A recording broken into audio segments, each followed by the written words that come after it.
अरविंद केजरीवाल जी को बेल मिला है। इसके लिए इस फैसले का हम लोग स्वागत करते हैं और खुशी की बात है कि हमारे इंडिया अलायंस के एक लीडर को जो है बेल मिला है। साजिश के तहत जो है केस मुकदमा किया गया था। जैसे कि बीजेपी का एक तरीका है, ऑपोजिशन के नेताओं को फंसाओ, उनको डराओ, उनको जेल भेजो। तो कोर्ट ने एक महत्वपूर्ण डिसीजन लेते हुए उनको बेल दिया है, तो इसका स्वागत करते हैं। आम आदमी पार्टी और केजरीवाल जी के परिवार और केजरीवाल जी को भी बधाई देते हैं। लेकिन गौर करने वाली बात है कि जो सुप्रीम कोर्ट है या जो कोर्ट है, अगर उनका ऑब्जर्वेशन देखा जाए तो लगातार जो है एजेंसियों को फटकार लगाई जाती है। कड़े से कड़े शब्द में फटकार लगाए गए हैं, एक बार नहीं अनेकों बार। इसमें भारत सरकार की किरकिरी हुई है। अगर ऑब्जर्वेशन को देखा जाए तो साफ पता चलता है कि जितने कॉन्स्टिट्यूशन एजेंसीज हैं, ईडी, सीबीआई,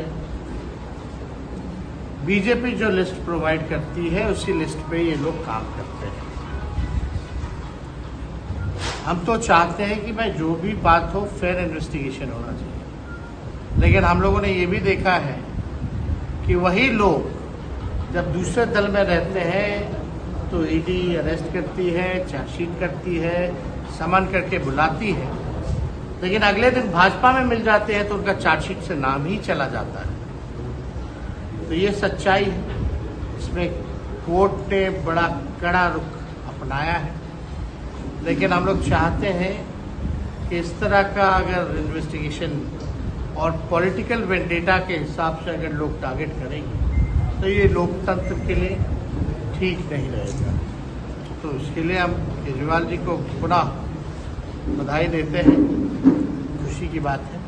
लेकिन बीजेपी करे कुछ से बहुत बड़ा चीज नहीं है, क्योंकि वो बेल पे गए। पहले छोड़िए ना, बीजेपी का मतलब क्या है? बीजेपी पहले जेल के सीएम थे, अब बेल के सीएम हो गए। छोड़िए ना, वही केजरीवाल जी चले जाएंगे अभी बीजेपी, तो बीजेपी का तुरंत अभी केस वापस ले लिया। ये सच्चाई है। उनके भी नेताओं को कितना डराया गया, धमकाया गया, चाहे संजय सिंह हो, चाहे सिसोदिया जी हो, सब बाहर है। देखो, न्यायिक प्रक्रिया है तो न्यायिक प्रक्रिया में तो न्यायालय का एक स्ट्रक्चर है ना भाई, उसको तो हम लोग फॉलो करेंगे। लेकिन बीजेपी के लोग तुम इतना बोल रहे हो कोई बड़ी बात नहीं है, तो कुटवा का ऑब्जर्वेशन हुआ तो बताओ। ज्यादा पढ़ने लिखने वाले लोग हैं ना वहाँ। थोड़ा कोर्ट ने क्यों फटकार लगाई एजेंसियों को, ये भी बताना चाहिए। एजेंसी किसके अंडर में काम कर रही है ये भी बताना चाहिए। हाथ मिला लेंगे तो चार्जशीट से नाम चला जाता है। ऐसा क्यों होता है? सब जानता है, देश का बच्चा अब जानने लग गया है कि क्या खेल ये लोग अपना रहे हैं। तो इनसे कोई डरने वाला नहीं है। अपना जो काम है हम लोग करते हैं। जस्टिस भुइयां ने कहा सर कि आप लोग कम से कम सीबीआई को भी तोता। केजरीवाल केस में जस्टिस भुइयां ने कड़ी टिप्पणी की है। वही हम बोल रहे हैं ना कि एक पहली बार नहीं है, ऐसे कई बार कई मामलों में, हमारे मामले में भी कड़ी से कड़ी फटकार लगाई गई है। लेकिन अब मीडिया के लोग वो नहीं दिखाते तो हमारा तो दोष है नहीं। यही बात आ जाता है तो आज तक जंगलराज लोग लपेटते रहते हैं, वो अलग बात है। बालिका गृह में जो हुआ था, सुप्रीम कोर्ट ने कहा था बिहार में सरकार नाम की कोई चीज नहीं है। इससे बड़ा टिप्पणी आज तक बिहार में किसी सरकार के प्रति उच्चतम न्यायालय ने नहीं किया। लेकिन है तो है, उसमें क्या आप मिथिलांचल में घूम रहे हैं, अगर पिछले बार का अगर देखा जाए विधानसभा का चुनाव तो यहाँ का परफॉर्मेंस बहुत खराब था आपका, और फिर आने वाला है चुनाव। एक और सवाल है, दूसरा कि आप मिथिलांचल में घूमने क्या प्लान है आप? देखिए, मिथिलांचल महत्वपूर्ण इलाका है बिहार का। पिछले बार के चुनाव में बहुत कम मार्जिन से ही हम लोग 2-3 हज़ार से ही कई जगह हम लोगों की हार लेकिन सोचने वाली बात है कि लगातार डबल इंजन की सरकार है 20 साल से मिथिलांचल में। आप देखिएगा या खासतौर पे दरभंगा अगर हम लें, लगातार यहाँ से सांसद जीतते आ रहे हैं 15-20 साल से। 10 में से 9 एनडीए के एमएलए हैं, केंद्र में उनकी सरकार है, राज्य में उनकी सरकार है, लेकिन थोड़ा सा पानी बहता है तो पूरा दरभंगा डूब जाता है। ये स्थिति है। तो दोषी कौन है?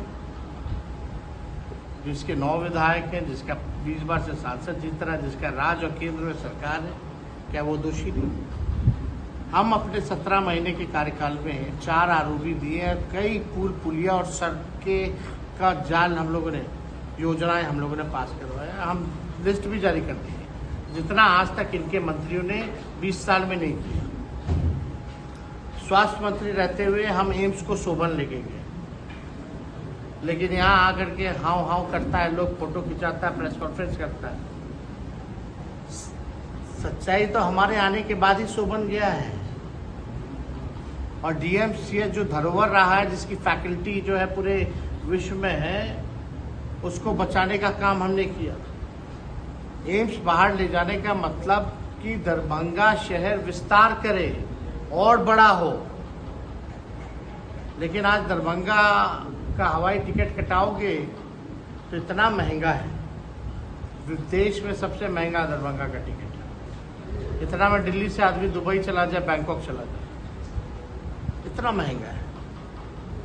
और आज एयरपोर्ट की स्थिति देख लीजिए। तो हम यही बताना चाह रहे हैं कि अगर हमारी सरकार बनेगी तो मिथिलांचल इलाका के लिए मिथिलांचल डेवलपमेंट अथॉरिटी का गठन किया जाएगा, ताकि डेवलपमेंट को लेकर के कोई कमी मिथिलांचल के एरिया में ना रह जाए। MDA मिथिलांचल डेवलपमेंट अथॉरिटी का गठन हम लोग करेंगे, और हम लोग जो कहते हैं वो करेंगे, ताकि मिथिलांचल जो इलाका है काफ़ी आगे बढ़े। माछ है, मखान है, इतना फूड प्रोसेसिंग यूनिट से यहाँ लग सकता है, बहुत काम हो सकता है।